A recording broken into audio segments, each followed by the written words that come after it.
A few days have passed since we planted the seeds.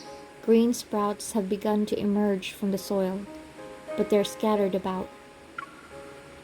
The sprouts we got are growing well, but the rest, did the sparrows eat them?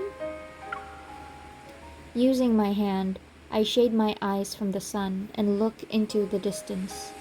A flock of sparrows is pecking at something on the grassy slope. They seem to be foraging. Do you want to see what's in the care package? It might help. It's finally here. Let me open it. We should move to a safer spot first. Looking down, I notice a small, bent, tender sprout under our feet.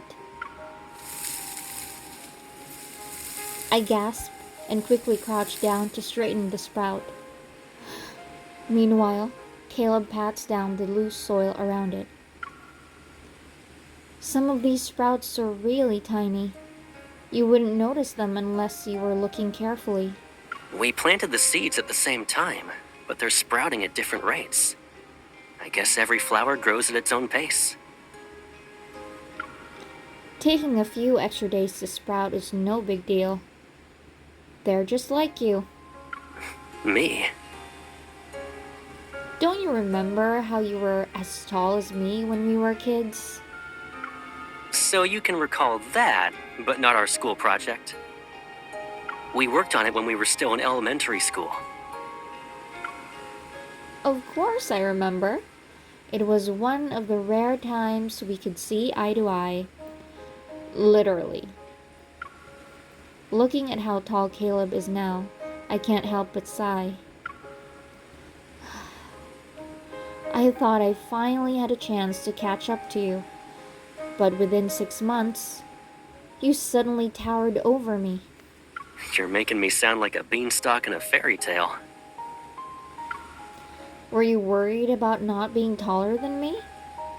After all, it might make you seem less mature to me. He rests his hand on my head as he stands. Pulling me up along with him, he laughs. Was there ever a time you thought I was mature? Back then, you cared about my height more than I did. You even gave me your milk to drink. So, I was never really worried. You're right. That means you grew this tall thanks to my milk.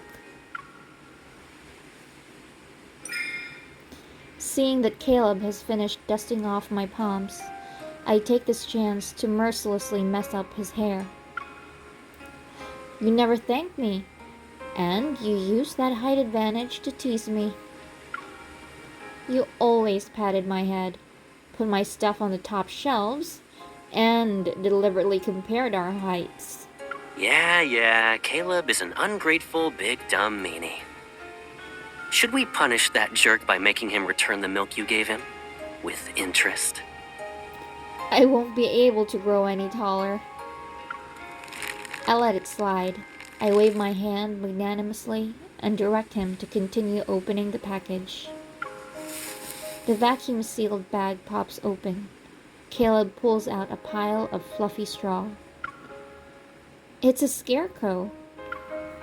Caleb examines it from every angle. Then he props up the scarecrow and pretends to be hesitant. You know, this scarecrow is just like you. How so? It doesn't even have a nose. It's the same height as you.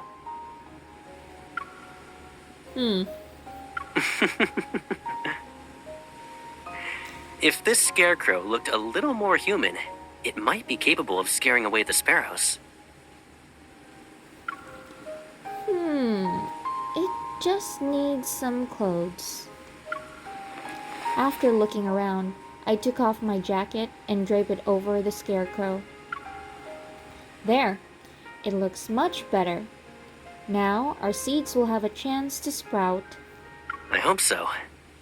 It'll be a while before they bloom, and anything can happen between now and then. I was kidding. Is it actually raining? Don't worry, it's just a drizzle. Think of it as free water for our flower bed. Oh, thanks for jinxing it, Caleb. You're welcome, person who's just as guilty. You're the worst offender here. Let's take shelter first. We can save the arguing for later. Caleb grabs my hand and pulls me toward the campsite. The rainfall intensifies and instantly envelops us.